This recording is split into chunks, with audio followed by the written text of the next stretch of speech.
You can order the windshield wipers used in the video on the CarParts.com website via the link in the description. Turn off your engine and set the parking brake. Lift the wiper blade arm up until it's locked in the upper position. To remove the blade, pinch the two plastic tabs located on either side of the arm between two fingers.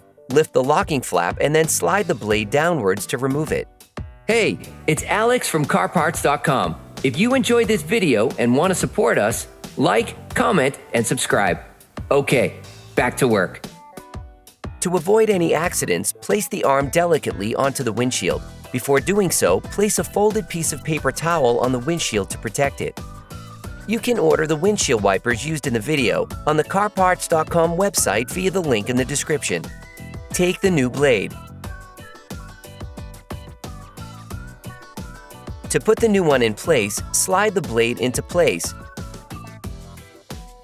Then fold down the locking flap. Place the arm back down gently. Operation complete.